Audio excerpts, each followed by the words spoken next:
agradecer a las organizadoras el que hayan contado conmigo para mostrar las imágenes desde el punto de vista del mundo ibérico, porque yo realmente he venido a aprender y a que especialistas del mundo griego pues intenten clarificar un poquito en qué medida esas imágenes, como acaba de decir Paloma, esas imágenes griegas que están viendo los iberos pasan al contexto y a el imaginario ibérico. Yo voy a empezar, a ver si sé cómo va. Sí, yo simplemente quería hacer un esquema con breves pinceladas, tampoco voy a contar cosas nuevas, pero sí quería dar unas breves pinceladas porque considero que a lo largo de la historia siempre se ha actuado con estereotipos androcéntricos en cuanto a la aproximación a la imagen femenina a través de toda la arqueología. Entonces voy a dar unas brevísimas pinceladas sobre ese aspecto para ver que obviamente en el mundo ibérico tampoco podemos prescindir de esa visión androcéntrica que existe a través de los estereotipos que se nos transmite generación tras generación a través de la investigación. Pero después voy a centrarme en un tema que es la existencia de una divinidad femenina en la cultura ibérica, es decir, ¿por qué siempre se consideran las imágenes femeninas vinculadas al mundo de la divinidad? Por un lado, por esos estereotipos que estamos comentando, pero también porque efectivamente existe una divinidad femenina importantísima en el mundo ibérico, en la cultura ibérica, que va impregnando distintos ámbitos de esta cultura. Después me referiré ya a lo que yo considero que son representaciones, digamos, de carne y hueso, de mujeres no vinculadas a ningún ámbito divino y, por último, unas breves reflexiones finales. En estos estereotipos androcéntricos de la investigación, pues las imágenes más antiguas que tenemos, las famosas Venus paleolíticas, ¿no? Esas imágenes maravillosas que se transmiten especialmente durante el Gravetiense por gran parte de Europa, pero que inmediatamente desde la famosa Venus de Willendorf fueron, en su momento quizá con cierta ironía, ¿no? Clasificadas como Venus, pero a partir de ese momento ya no se plantean otras cuestiones. Por ejemplo, en esta famosa Venus de Aquitania, pues hay aspectos como que en el cuerno hay 13 líneas que podrían tener que ver a lo mejor con las etapas de la... ¿Sigue sin oírse? Ah, perdón. Con las etapas de la menstruación, etcétera. Hay muchos más estudios que se pueden intentar plantear. Yo obviamente ahora no voy a extenderme en ellos, pero sí, bueno, por ejemplo, aquí tenemos la famosa hermafrodita, se llama hermafrodita porque tiene un bulto, pues a lo mejor otras visiones que están dando es que realmente es un acto está pariendo, ¿no?, de dar a luz, y estas imágenes de mujeres obviamente embarazadas, con los pechos muy desarrollados, simplemente se las califica como Venus y como divinidades y ya está, no se plantea nada más, cuando sabemos por otras muchas culturas que a lo mejor en muchos casos son figuritas que tienen que ver justamente con un acto que para las mujeres es fundamental, esa reproducción, porque hay una mortalidad altísima, etcétera, etcétera. Por ejemplo, estoy pensando en el preclásico en México, pues hay muchas esculturitas, muchas figuritas de barro que no representan divinidades, representan mujeres de carne y hueso que están pariendo y que son fundamentales y que aparecen en poblados y aparecen en enterramientos y aparecen en otros lugares porque forman parte de su vida cotidiana. Entonces, bueno, pincelada por un lado, vamos a otro aspecto. El otro aspecto es esa imagen negativa de la mujer. ¿Por qué? Porque a través de la interpretación bíblica, Eva, cómo se ha transmitido la imagen de la mujer es Eva, y Eva encarna la perversión, por culpa de ella nacemos con el pecado original. Y esa imagen que se transmite en el cristianismo ha influido muchísimo, incluso en temas como la hominización, etcétera, etcétera, ¿no? En muchísimos aspectos, y esa imagen, digamos, negativa también se transmite a través de la investigación durante muchísimos siglos. Y el otro aspecto, la consideración de la mujer como un ser pasivo, es decir, solo la podemos vincular a la reproducción, solamente se ocupa de tener a niños en brazos, ¿sí?, y parir. Es únicamente su función, con lo cual esa mujer pasiva, que como tal, eso es lo peor, se presenta en muchísimos museos y en los libros de texto, pues queda reducida a una persona que no forma parte de su historia, no forma parte de su cultura y, por tanto, es un ser marginal, pues casi como podría ser, en muchos casos, pues un perro que se representa en un dibujo, etcétera. Es decir, personas que no forman parte de su historia. Y traigo un texto porque me parece muy ilustrativo de nuestro admiradísimo Gordon Childe, ¿no?, que, bueno, pues un arqueólogo marxista que en su momento revolucionó la historia con todos los procesos del Neolítico, y cómo concibe la aparición de la agricultura, ¿no? Pues probablemente en los primeros momentos el cultivo fue una actividad ocasional de las mujeres, mientras que sus señores estaban ocupados en el asunto realmente serio de la caza. O sea, por un lado admite que la agricultura pudo tener que ver con las mujeres, pero porque en ese momento no era nada importante. Ahora, en el momento en que ya es importante, se considera que las mujeres ya no tienen ningún papel en la agricultura. Y, sin embargo, iconográficamente y a través de la arqueología, obviamente, podemos saber que eso no es así, porque es muy raro que haya una cultura donde pueda permitirse que una parte de los miembros de su comunidad, en este caso las mujeres e incluso los niños, se queden de una forma pasiva con un niño en brazos. Eso es rarísimo, ¿no? Y bueno, pues tenemos muchos ejemplos, podríamos buscar cualquiera, ¿no?, desde el mundo egipcio, calendario agrícola inca o incluso fotografías recientes, en este caso, bueno, del siglo XX, obviamente, en Castilla. Tampoco tenemos que irnos tan lejos para saber cómo participan, y cualquiera que haya viajado, pues yo que sé, a Galicia, pues habrá visto a las mujeres en el campo que llevan el ganado, que llevan unos fardos inmensos en la cabeza, etcétera. Es decir, no son mujeres pasivas en absoluto.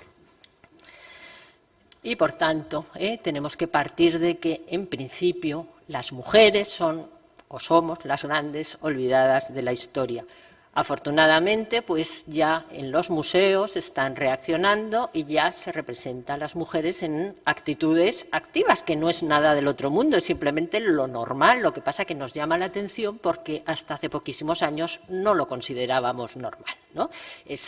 Era algo extraño. Ahora ya se representa, afortunadamente, a las mujeres participando en sus comunidades, obviamente, no como seres pasivos. Ese sesgo androcéntrico, ya entraríamos en el tema de nuestra conferencia, ese sesgo androcéntrico se traslada también a la época que nos interesa, a la cultura ibérica. Pues yo creo que sí, porque si no, ¿por qué inmediatamente cuando aparece una escultura funeraria, como por ejemplo el famoso guerrero de los Villares, se considera un jinete, un guerrero, es decir, un personaje que a su vez representa a alguien de carne y hueso, mientras que si aparece la dama de Baza, también en un enterramiento, en una tumba, inmediatamente se considera una divinidad? Pues yo creo que ahí tiene mucho que ver ese sesgo androcéntrico que estamos comentando. Y ahora pasaríamos a ver ese otro aspecto que comentaba en el esquema, es decir, la existencia de una importante divinidad femenina en la cultura ibérica que, obviamente, junto con el anterior sesgo androcéntrico que comentaba, también tiene mucho que ver en esas interpretaciones que estamos dando, porque efectivamente existe una divinidad femenina muy importante en esos antecedentes orientalizantes, ya desde, por ejemplo, la famosa Astarte que tienen ustedes delante, del carambolo, donde en este caso no estamos imaginando una divinidad, ahí hay un exvoto y alguien que ofrece a la divinidad Astarte esa ofrenda, ese exvoto por los favores recibidos, es decir, está llamándola por su nombre. Pero muchas veces esa divinidad no se representa, como sabemos, conocemos muy bien en el mundo fenicio, ¿no? En el mundo oriental es anicónica y, por tanto, hay que acudir a algunos símbolos, como pueden ser flores de loto, palmetas, etcétera, que representan a esa divinidad y que la tenemos presente en el imaginario desde esta época, y luego veremos que también en el mundo ibérico va a estar muy presente. Os pongo los ejemplos de los pizoi tan maravillosos, de Carmona, los famosos huevos de avestruz que aparecen en muchísimas necrópolis fenicias y luego también los veremos en muchas púnicas. Las rosetas, ese símbolo tan presente que pues lo tenemos en la Liseda junto con el guerrero que se enfrenta al león, pues también hay otros símbolos que pueden vincularse con esa divinidad femenina. Esos símbolos, esos atributos, pues continúan las aves. Las aves van a estar también muy presentes representando a la divinidad femenina, esas aves que en la Liseda, con estas maravillosas fotografías que hace Alicia Perea, pues nos permite aproximarnos, ¿no? Esas aves que picotean las palmetas, pero también detalles, ¿no? Esas flores de loto que se abren y se cierran y que van a estar presentes, y que esos elementos simbólicos forman parte también de la iconografía posterior. Símbolos que en principio a lo mejor ni caíamos en que fueran símbolos de la divinidad, pero sin embargo la mayoría de los santuarios orientalizantes tienen pavimentos de conchas, y veremos, de veneras, ¿no? Que en época posterior, en el mundo ibérico, también veremos exvotos que con esa representación, lo cual nos indica que es un símbolo que también se va a transmitir a lo largo de los siglos. Y de esta época realmente no tenemos prácticamente ejemplos de esculturas, tenemos pequeñas imágenes en marfiles, seguro que en textiles, en bronces. Este es uno de los pocos ejemplos, que es un fragmento de piedra que estudió muy bien María Belén, que se encontró en Carmona, y posiblemente es ya de esa fase final del mundo orientalizante, comienzos del siglo VI. Ella considera que se trata de la parte inferior de una escultura femenina, y aquí tendríamos una vez más los símbolos que estamos comentando, ¿no? Esos símbolos, digamos, divinos. Perdón, pero si no me quedo sin voz. Si entramos ya en la cultura ibérica, tenemos que referirnos, obviamente, a la conocidísima Dama de Galera. Todas estas piezas están aquí, así que luego cualquiera puede acercarse a estudiarlas. Esa dama tan interesantísima que, formando parte de esta necrópolis que se ha estudiado recientemente en Tutuji, pues presenta unos rasgos muy característicos que ha estudiado muy bien Ricardo Olmos, después han ido estudiando también otros estudiosos, y que tiene atribuciones muy diferentes, y también su origen es diferente. Por ejemplo, se ha situado en el Mediterráneo oriental, como una pieza del Mediterráneo oriental, procedente de Chipre, de la costa sirio-palestina, de Egipto, o incluso la propia Susana González Reyero, por ejemplo, defiende que podría ser también una pieza fabricada en un taller local, en el ámbito orientalizante, pero ya en la propia península ibérica. ¿Y para qué servía esta divinidad? Bueno, pues por un lado vemos esos pechos perforados, esa parte superior, ¿no?, para introducir un líquido que también se ha especulado, puede ser aceite, puede ser miel, puede ser leche mezclada con miel, elementos olorosos, es decir, perfumes. El perfume es un elemento básico, pero todo esto lo que nos interesa es porque realmente esta pieza ha permanecido durante generaciones, hasta que en un momento de la segunda mitad del V, pues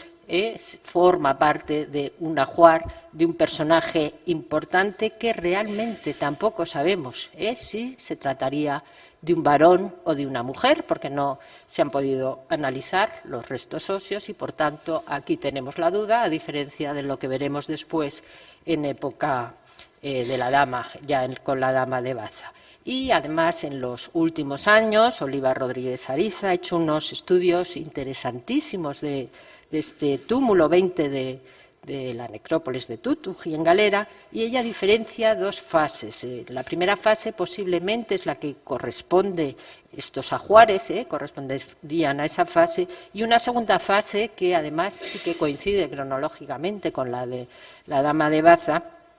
donde posiblemente tiene un carácter más ritual y donde además se han analizado la entrada, la orientación de este enterramiento respecto a los equinoccios, tanto en primavera como en otoño. El sol llegaría hasta el último, hasta el fondo de esta cámara. Por tanto, todos esos elementos son fundamentales también a la hora de interpretar qué significaba este enterramiento, que además tiene una ubicación especial respecto al resto de la necrópolis, y qué personaje estaría allí enterrado, para poder saber también otros aspectos de la misma. Si seguimos viajando en el tiempo y en el espacio, pues nos vamos a trasladar a Albacete, a la Quéjola, donde también nuestro querido Ricardo Olmos excavó allí junto con Juan Blánquez, y excavaron en este poblado que se abandona a fines del siglo V, y donde apareció este timaterio tan estupendo, que vemos que representa una mujer joven, adolescente, que porta en su mano una ave, una paloma. En su momento sus excavadores la interpretaron como una sierva de Astarte, y también pensaban que este timaterio se había mantenido durante generaciones hasta que se amortizó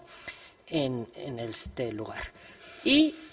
una vez más seguimos por estas tierras, en este caso seguimos en el caso de Albacete. Tenemos que mencionar, en esa búsqueda de las divinidades representadas como tales, en nuestro famoso monumento de Pozo Moro, esa escena que una vez más también Ricardo Olmos la estudió y que considera que puede tratarse de una hierogamia, una unión sagrada, donde tendríamos a esa diosa dentro de un recinto haciendo el amor con el personaje que se heroiza y cuyas hazañas se narran en este monumento. Y también aquí hay otra divinidad que se representa, esa divinidad alada, con estas flores de loto, que en realidad recuerda clarísimamente otros tipos de divinidades en diferentes soportes, y aquí incido una vez más en la importancia de los pequeños soportes como marfiles, huesos trabajados, los textiles que por desgracia no nos han llegado, que serían muchísimo más fácil que circularan, y que muchas de esas ideas posiblemente luego se plasman en la piedra. Y, por supuesto, en ese recorrido no podíamos dejar el famoso conjunto de Cerrillo Blanco en Porcuna, del siglo V, que también han estudiado nuestros colegas de la Universidad de Jaén, y que ellos consideran que se trata de una narración de la historia de un linaje en un monumento que posiblemente también sería escalonado, un poco turriforme siguiendo el modelo de Pozo Moro, pero más en torre, y donde, según su interpretación, existe la narración de una pareja fundadora de un linaje. Aquí tendríamos la del varón, la de la mujer está más fragmentada, y donde se representan en distintas escenas esas hazañas heroicas de este alto personaje, de este príncipe. Y aquí también tenemos otras figuras femeninas que en las primeras interpretaciones que se dieron, pues cuando las estudiaron Navarrete, Negueruel, etcétera, pues pensaban, por ejemplo, que esta sería una sacerdotisa, esta mujer, porque tenía esa túnica larga y una serpiente sobre el hombro. Esta otra es muy complicado saber qué es lo que tiene, son las manos de un niño pegadas, es un ave, no se sabe, ¿no? Pero en principio, pues ahora mismo la interpretación sería que son imágenes de los antepasados, pero claro, todavía es complejo, ¿no?, el dar una interpretación exacta. Y en ese viaje que propongo, pues seguimos hacia otras tierras. En este caso nos desplazamos hacia Alicante, hacia el interior de Alicante, hacia Alcoy, y nos trasladamos ya a finales del siglo III y tenemos esta maravillosa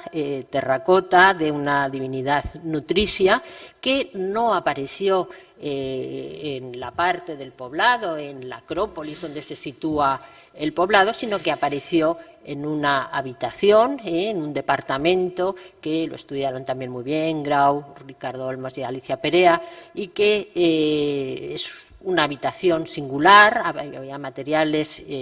muy interesantes, de orfebre, etcétera. Es decir, es un lugar especial, y en esta habitación apareció también esta terracota, donde realmente sí podemos pensar que se trataría de una divinidad nutricia, como existen muchas en el Mediterráneo en ese momento, ¿no? Es un momento de desarrollo de este tipo de divinidades y es un momento de desarrollo justamente también de las terracotas, ¿eh? Y esas características nutricias pues se incide justamente con estos dos niños que se están amamantando a la vez, y si se dan cuenta la presencia de aves, aquí faltaría otra posiblemente, y la música, que también va a estar muy presente en muchas de las actividades rituales y en muchos casos tiene como protagonistas a las mujeres. En ese viaje pues no podemos dejar de mencionar la famosa representación de la divinidad de la Alcudia, que nuestra buena amiga Trini, que esperemos que venga dentro de muy poquito, pues lo ha estudiado con detenimiento. Y aquí, desde luego, no podemos dejar de comparar lo que ocurre en la isla vecina, es decir, en Ibiza, pues tenemos estas terracotas famosas donde se aprecia a la divinidad, en este caso, con las alas plegadas, aquí estarían desplegadas, pero se conserva perfectamente la forma acampanada de las propias terracotas, la representación de la roseta, que también se repite, es decir, que son modelos que no podemos separarlos, tenemos que ir entendiendo que tienen relación, que tienen contactos y que, por tanto, tienen significados. Por supuesto, esa dama, esa divinidad que tiene que ver con los animales, con las plantas, y que son advocaciones muy próximas, obviamente, a Tanith. No quiere decir que en esa zona la llamaran Tanith, por cierto que ahora se llama Timnith, que a mí no me sale, pero bueno. Esas atribuciones, advocaciones, es una divinidad obviamente femenina, lo vemos en sus representaciones, y que tiene muchos símbolos que se han ido transmitiendo generación tras generación por distintos ámbitos geográficos y desde distintos lugares. Y esas espigas que coronan a estas imágenes femeninas, pues tampoco podemos separarlas de lo que son esos pebeteros tan comunes en muchos lugares del ámbito púnico, del ámbito ibérico, que en principio vinculaban claramente con Deméter, con Core, con esas divinidades agrarias, sobre todo cuando aparecían en la zona más próxima al mundo ampuritano, pero que hoy en día, pues a través de todas las investigaciones, los estudios que está realizando, por ejemplo, Marín Ceballos, lo vincula mucho más al ámbito de Tanith, y posiblemente, según en qué zonas, no tendríamos por qué darle otro nombre, ¿no? Y en el mundo ibérico, pues no quiere decir que se tengan que llamar de la misma forma. Es decir, que cuando uno asimila o admite una imagen, puede utilizarla en su propio ámbito. Pero están muy presentes, obviamente. Pero, como decíamos, al igual que en el mundo fenicio, también en el mundo orientalizante peninsular, también en el mundo ibérico, vamos a ver que esa imagen de la divinidad muchas veces se transmite a través de símbolos. Esos símbolos son el ave, por ejemplo, como tenemos en este exvoto de Castellar, que es un pie coronado por un ave que pues proporciona un viaje seguro allá donde viajes, al más allá o a un lugar, a un espacio geográfico determinado, o puede ser una ofrenda funeraria o depositarse como en un santuario, etc. Esas imágenes de aves son también ofrendadas por el ámbito femenino, y no quiere decir que quien tenga un ave sea una divinidad, sino que se reserva la ofrenda del ave a las mujeres, y así lo vemos en estos esvotos también que aparecen en los santuarios de Jaén, en Collado, en Castellar, etcétera. Lo veíamos en esa imagen del bronce de la quéjola. Y es posible que también hubiera algunos frutos vinculados con las mujeres, porque lo vemos en algunas imágenes de las representaciones en escultura en piedra, vemos que tienen, por ejemplo, determinadas hierbas, porque igual que Gordon Child reconocía que las mujeres estaban más habituadas al mundo de las plantas y que por eso ellas sabían, mientras sus señores se dedicaban al asunto serio de la caza, ellas se habían fijado en las plantas, pues ese conocimiento de las plantas también se transmite muchas veces durante generaciones, y además es muy común. Si acudimos a la etnoarqueología, veremos que en muchísimas zonas son las mujeres las que conocen las plantas medicinales, ¿no?, los remedios. Decíamos que las conchas se convierten también en símbolo de la divinidad, lo veíamos en esos pavimentos de conchas tan frecuentes en los santuarios orientalizantes, y lo vemos como ofrenda en bronce, por ejemplo, en la Cueva de la Lobera, en Castellar. La roseta, presente en otros ámbitos, pues está, lo que encontramos aquí en la necrópolis del Cigarralejo, por supuesto, ya lo hemos comentado en la Alcudia. Obviamente tendríamos que ver también no solo cómo se representa esa divinidad, sino qué características tiene esa divinidad. Obviamente no me voy a extender, y además seguro que va a hablar mucho más extensamente sobre el tema Carmen Rueda.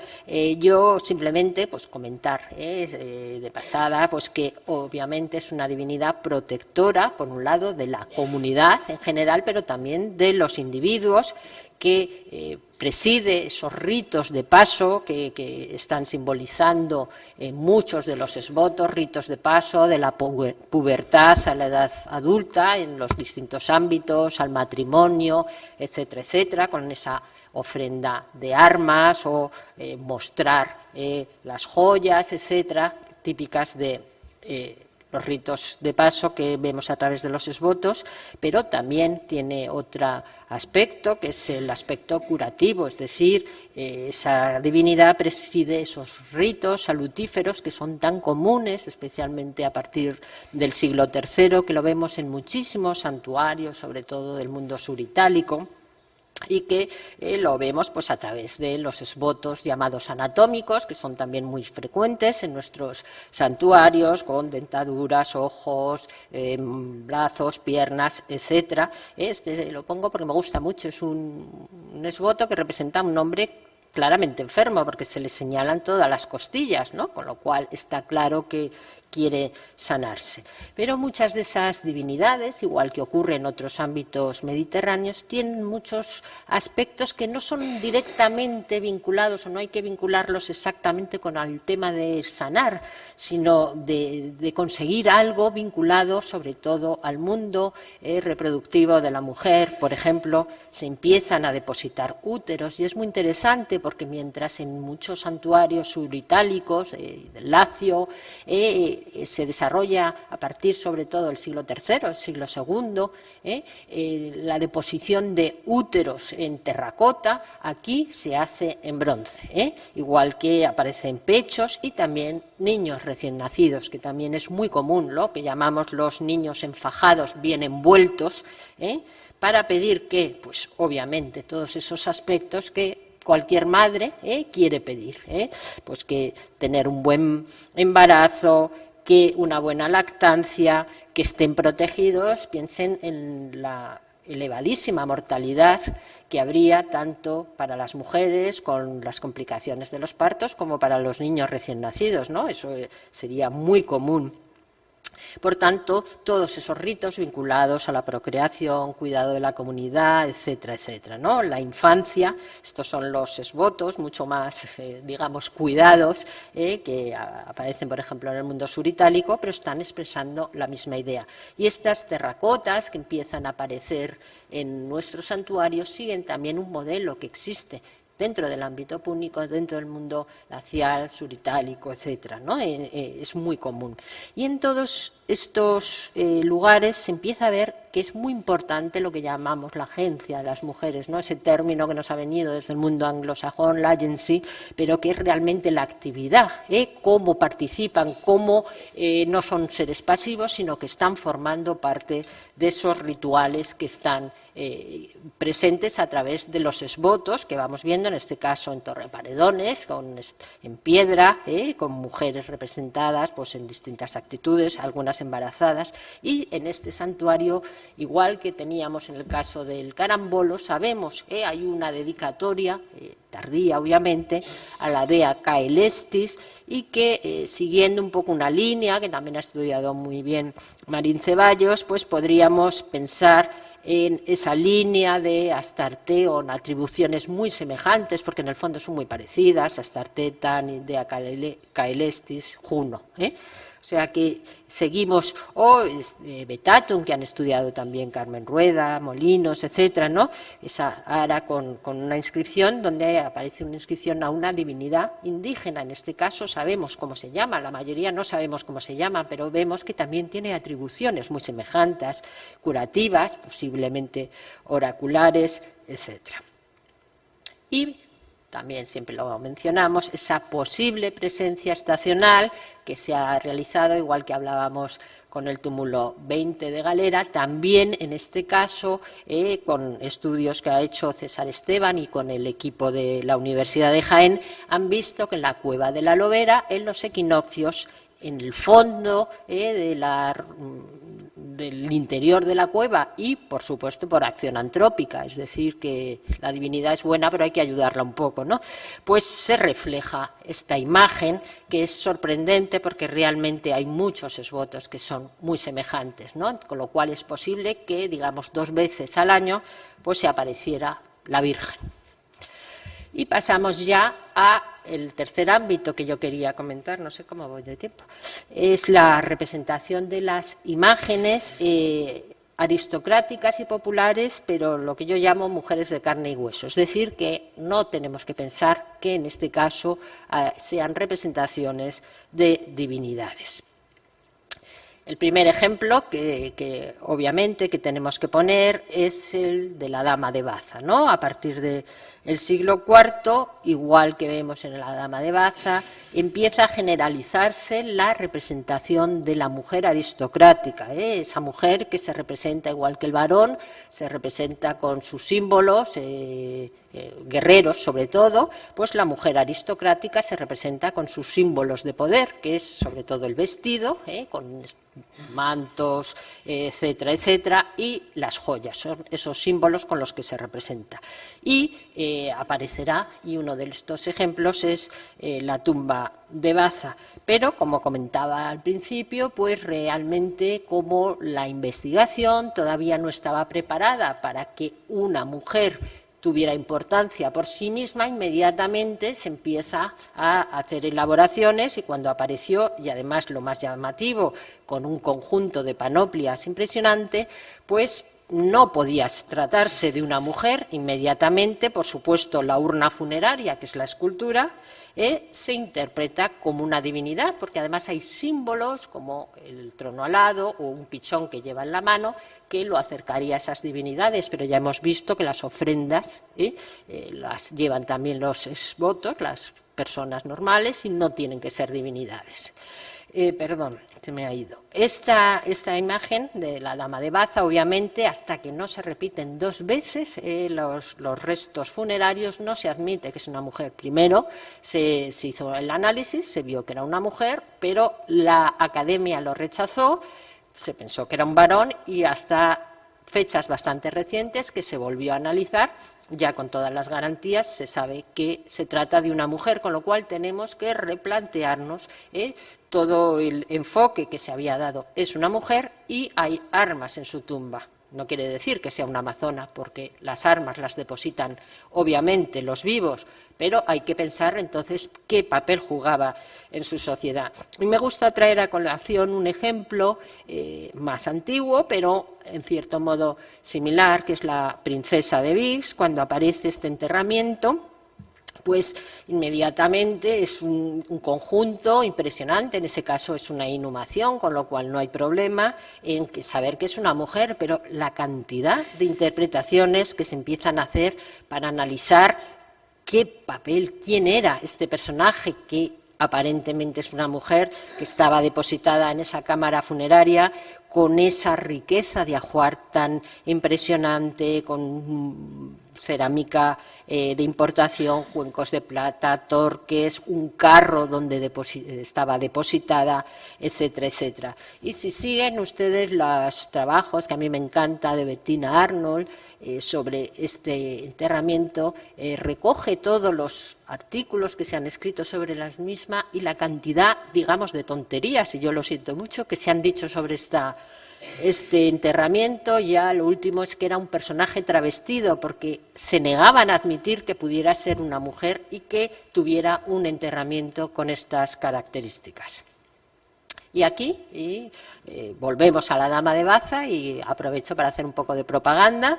porque en este libro que se hace sobre Women in Antiquity, más de 1000 páginas, pues también es muy curioso otro factor que tiene que ver con la academia, es decir, hasta que no se escribe en inglés nadie nos lee, ¿no? Y en el momento en que escribes en inglés, pues empiezan a descubrir imágenes como la Dama de Baza, y resulta que a partir de ese momento se quedan tan fascinados que de 1000 y pico, casi 1000 páginas que tiene el libro, escogen la Dama de Baza porque les parece un símbolo impresionante y sobre todo desconocido simplemente porque no leen en otras lenguas, ¿no? Y volviendo a la Dama de Baza, otra cosa que quería mencionar, y sobre todo algo que tiene que ver con este coloquio y con el mundo griego, es la ausencia intencionada de cerámica griega. Este enterramiento no tiene cerámica griega, y obviamente existe cerámica griega en otras tumbas de la necrópolis, con lo cual es evidente que esa ausencia no es casual, es intencionada, y por tanto también tendremos que plantearnos el por qué. Es un símbolo de identidad el no tener nada foráneo, no lo sabemos, pero es un rasgo que yo creo que es importante. Obviamente, pues también ha pasado con la Dama de Elche, claro, esa historia desde 1897, todas sus vicisitudes, etcétera, etcétera, pero también tiene una hornacina y posiblemente pertenecería a un enterramiento, ¿no? Eso, la cronología, pues seguramente, según Salas, también podría situarse en el mismo entorno. Seguimos con las damas, la necrópolis de Cabezón Lucero, que la han reconstruido, a mí me parece espantosa, siguiendo completamente a la Dama de Elche, pero al mismo tiempo, pues obviamente sigue este mismo modelo. La Dama de la Alcudia, donde, lo que comentaba antes, tiene esos símbolos, una vez más, de las alas en el trono, pero en la mano lleva una dormidera, ese control de las plantas que posiblemente correspondan a las mujeres. La Dama del Cigarralejo, y pongo la cratera del pintor del Tirso Negro, porque realmente es una imagen que puede evocar, ¿no?, cómo se representa. Pero también esas mujeres participaban en los rituales funerarios. Tenemos la famosa plañidera, por supuesto, seguramente participarían en la fase previa, en preparar el cadáver, como en la mayoría de las culturas, con perfumes, etcétera, etcétera. Tenemos el bajo relieve de esta plañidera en Or, o posiblemente con las distintas participaciones, no sabemos si realmente funerarias o no, pero de Osuna, en esos rituales donde las mujeres no están mirando, están participando, llevan un vaso o tocan la doble flauta, etcétera. También en esos monumentos funerarios se nos está indicando la edad, estas famosas damitas que estudió muy bien Isabel Izquierdo del Corral de Saus, donde aparecen estas mujeres jóvenes con esas trenzas que nos están indicando una edad joven, y algunas de ellas con frutos, pues que podríamos paralelizar con lo que ocurre en otros ámbitos, con esos frutos que se dedicaban las casaderas, a Afrodita, por ejemplo. Estas mujeres jóvenes con trenzas también se representan en los santuarios, como indicación de su edad, y lo mismo tenemos con la edad adulta, es decir, las mujeres con edad suelen ser mujeres veladas y en muchos contextos pues aparecen sentadas tanto en santuarios como en enterramientos, pero también encontramos mujeres sedentes en la cerámica pintada, pues algunos con los famosos abanicos, ¿no?, siguiendo una moda que existe en otros ámbitos del Mediterráneo. Luego es cierto que algunas tenemos esta imagen, esta de la sedeta, que en ese artículo que comentaba antes analizaron también muy bien Grau, Olmos y Perea, donde ellos sí que la consideran que se trataría de una decoración figurada que representaría a una divinidad sedente con un personaje masculino detrás. Indicadores de género también hay otros ámbitos, ¿no? El mundo textil nos está indicando el ámbito del género, como a través de esta preciosísima relieve de la tumba 100, que ya saben que fue robada, de la tumba 100 de la Albufereta, que fue robada del Museo de Alicante y que no ha aparecido, donde se están definiendo los espacios, el espacio femenino a través de la mujer, con los elementos textiles, la rueca, el uso de hilar, etcétera, mientras que el masculino se representa a través de la lanza, etcétera. Es decir, están perfectamente definidos esa actividad textil que obviamente existe en distintos ámbitos del mundo mediterráneo. Ya no solo hay que pensar en Penélope, sino también en todas las representaciones de mujeres piadosas, etcétera, etcétera, en distintos ámbitos orientales, etcétera. A mí de Amasis me encanta, ¿no?, porque se ve todo el proceso, ¿no?, desde el lavado de la lana, pesado, luego la actividad en el telar, y esos elementos del mundo del textil pues también lo vemos en los santuarios. En Castellar tenemos agujas, alfileres, en la Algaida también, tenemos en distintas representaciones en cerámica, incluso, bueno, pues esta que también es muy bonita, en San Miquel de Liria, dos mujeres tejiendo ante un telar vertical. También a través del mundo funerario, de los ajuares, pues tenemos en distintas necrópolis esa presencia de elementos vinculados al ámbito textil. Y también, como decía antes, pues las mujeres aristocráticas se van a representar en los santuarios y también, como hemos visto, en el mundo funerario y también en este caso a través de sus símbolos. ¿Cuál es el símbolo aristocrático de la mujer? Joyas y vestidos, ¿no?, vestidos de calidad, como los que tenemos. Empiezan en los últimos momentos a representarse también parejas de aristócratas, como hemos visto hace un momento. Y tenemos también que fijarnos en la representación en cerámica, porque yendo en esos viajes que hemos hecho de unas zonas a otras, unos territorios a otros, y también en cronologías, vemos que a partir del siglo III, en Edeta, ya hemos comentado, en Valencia, pues sobre todo se van a representar especialmente en los vasos cerámicos a través de esas representaciones que hay muchas interpretaciones. Si se trata de una boda, el personaje principal iría aquí con los collares acompañados de otras mujeres, la mujer delante con la doble flauta, pero también hay personajes masculinos. Todos son elementos que nos indican esa participación en distintos momentos. Pero decíamos que una de las cuestiones interesantes de los santuarios es que no solamente visibilizan a la aristocracia, que se autorrepresenta como símbolo de poder en esas esculturas, sino que también empieza a verse una popularización a la sociedad campesina. Me estoy alargando mucho, a través de su presencia en estos santuarios, con otro tipo de exvotos, esa participación que nos está indicando que participa la comunidad, participan los individuos, con posibles representaciones también familiares de grupos, como este niño que se presenta en el santuario, posiblemente por su familia, posibles representaciones familiares o comunitarias. No sabemos realmente quién se representa en este precioso esboto de las atalayuelas, pero en cualquier caso se visibiliza la participación de las mujeres, ¿eh? No son seres pasivos, no son seres que están en una esquina con un niño en brazos, están participando en los rituales, como lo vemos también, no solamente por sus ofrendas, sino por la presencia importantísima de ollas en los santuarios, que posiblemente indica celebraciones comunales y participación y guisos que no solamente tienen que ser guisos extraordinarios, en muchos casos serían guisos humildes los que harían en sus casas, ¿no? Pues desde las gachas a cualquier otro guiso. En cualquier caso, estos santuarios con esa devoción popular nos está indicando que no solo fueron frecuentados por aristócratas, que existe una devoción popular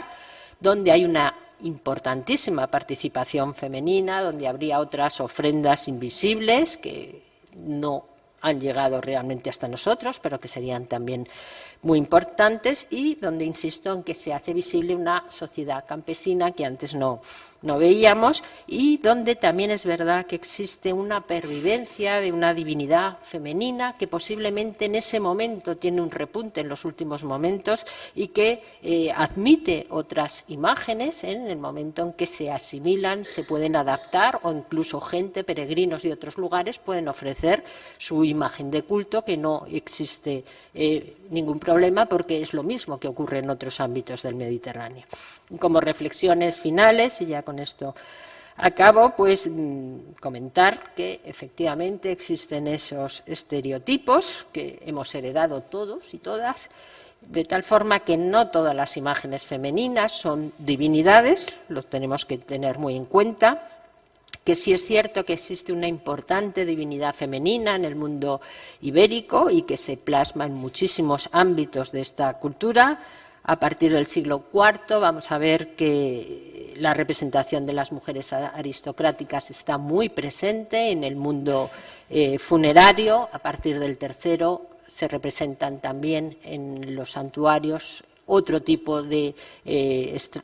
estamentos de la sociedad.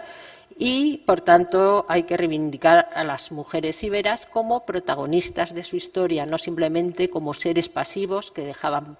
pasar la historia delante de ellas. Y mi última pregunta es la que espero aprender con los especialistas en el mundo griego, es ¿qué incidencia tuvieron las imágenes femeninas de los vasos griegos en la cultura ibérica? Y por mi parte, nada más. Muchas gracias.